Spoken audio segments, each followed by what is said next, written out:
বিসমিল্লাহির রহমানির রাহিম। উম্মুল মুমিনিন আয়েশা রাদিয়াল্লাহু তাআলা আনহা হতে বর্ণিত, তিনি বলেন, আল্লাহর রাসূল সাল্লাল্লাহু আলাইহি ওয়াসাল্লাম এর নিকট সর্বপ্রথম যে ওয়াহী আসে তা ছিল নিদ্রাবস্থায় বাস্তব স্বপ্নরূপে। যে স্বপ্নই তিনি দেখতেন তা একেবারে প্রভাতের আলোর ন্যায় প্রকাশিত হতো। অতঃপর তাঁর নিকট নির্জনতা পছন্দনীয় হয়ে দাঁড়ায় এবং তিনি হেরার গুহায় নির্জনে অবস্থান করতেন। আপন পরিবারের নিকট ফিরে এসে কিছু খাদ্য সামগ্রী সঙ্গে নিয়ে যাওয়ার পূর্বে এভাবে সেখানে তিনি এক নাগারে বেশ কয়েকদিন ইবাদাতে মগ্ন থাকতেন। অতঃপর খাদিজাহ রাদিয়াল্লাহু তাআলা আনহা এর নিকট ফিরে এসে আবার একই সময়ের জন্য কিছু খাদ্যদ্রব্য নিয়ে যেতেন। এভাবে হেরা গুহায় অবস্থানকালে তাঁর নিকট ওয়াহী আসল। তাঁর নিকট ফেরেশতা এসে বলল, পাঠ করুন। আল্লাহর রাসূল সাল্লাল্লাহু আলাইহি ওয়াসাল্লাম বলেন, আমি বললাম, আমি পড়তে জানি না। তিনি সাল্লাল্লাহু আলাইহি ওয়াসাল্লাম বলেন, অতঃপর সে আমাকে জড়িয়ে ধরে এমনভাবে চাপ দিল যে আমার খুব কষ্ট হল। অতঃপর সে আমাকে ছেড়ে দিয়ে বলল, পাঠ করুন। আমি বললাম, আমি তো পড়তে জানি না। সে দ্বিতীয়বার আমাকে জড়িয়ে ধরে এমনভাবে চাপ দিল যে আমার খুব কষ্ট হল। অতঃপর সে আমাকে ছেড়ে দিয়ে বলল, পাঠ করুন। আমি উত্তর দিলাম, আমি তো পড়তে জানি না। আল্লাহর রাসূল সাল্লাল্লাহু আলাইহি ওয়াসাল্লাম বলেন, অতঃপর তৃতীয়বারে তিনি আমাকে জড়িয়ে ধরে চাপ দিলেন। তারপর ছেড়ে দিয়ে বললেন, পাঠ করুন আপনার রবের নামে, যিনি সৃষ্টি করেছেন। যিনি সৃষ্টি করেছেন মানুষকে জমাট রক্তপিণ্ড থেকে, পাঠ করুন, আর আপনার রব অতিশয় দয়ালু। সূরা আলাক 9:6-1-3। অতঃপর এ আয়াত নিয়ে আল্লাহর রাসূল সাল্লাল্লাহু আলাইহি ওয়াসাল্লাম প্রত্যাবর্তন করলেন।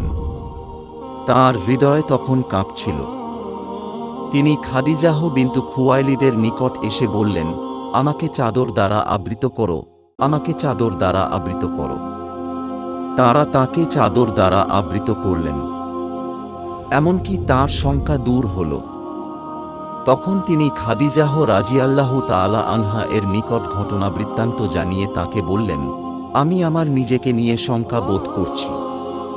খাদিজাহ রাদিয়াল্লাহু তাআলা আনহা বললেন, আল্লাহর কসম, কখনই নয়। আল্লাহ আপনাকে কখনো লাঞ্ছিত করবেন না।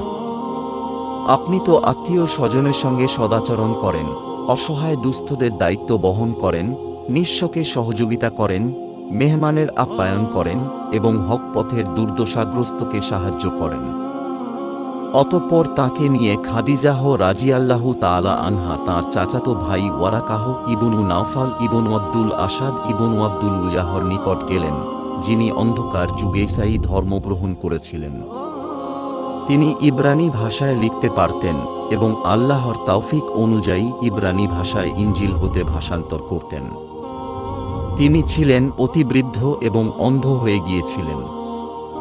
খাদিজাহ রাদিয়াল্লাহু তাআলা আনহা তাকে বললেন, হে চাচাতো ভাই, আপনার ভাতিজার কথা শুনুন। ওয়ারাকাহ তাকে জিজ্ঞেস করলেন, ভাতিজা, তুমি কি দেখেছ? আল্লাহর রাসূল সাল্লাল্লাহু আলাইহি ওয়াসাল্লাম যা দেখেছিলেন সবই বর্ণনা করলেন। তখন ওয়ারাকাহ তাকে বললেন, এটা সেই বার্তাবাহক যাকে আল্লাহ মূসা আলাইহি সাল্লাম এর নিকট পাঠিয়েছিলেন। আফসোস, আমি যদি সেদিন থাকতাম। আফসোস, আমি যদি সেদিন জীবিত থাকতাম, যেদিন তোমার কওম তোমাকে বহিষ্কার করবে। আল্লাহর রাসূল সাল্লাল্লাহু আলাইহি ওয়াসাল্লাম বললেন, তারা কি আমাকে বের করে দেবে? তিনি বললেন, হ্যাঁ, তুমি যা নিয়ে এসেছ অনুরূপ ওয়াহী কিছু যিনি নিয়ে এসেছেন তার সঙ্গেই বৈরিতাপূর্ণ আচরণ করা হয়েছে। সেদিন যদি আমি থাকি তবে তোমাকে জোরালোভাবে সাহায্য করব। এর কিছুদিন পর ওয়ারাকাহ রাদিয়াল্লাহু তাআলা আনহা ইন্তেকাল করেন, আর ওয়াহীর বিরতি ঘটে। সহিহ বুখারী হাদিস নম্বর 3।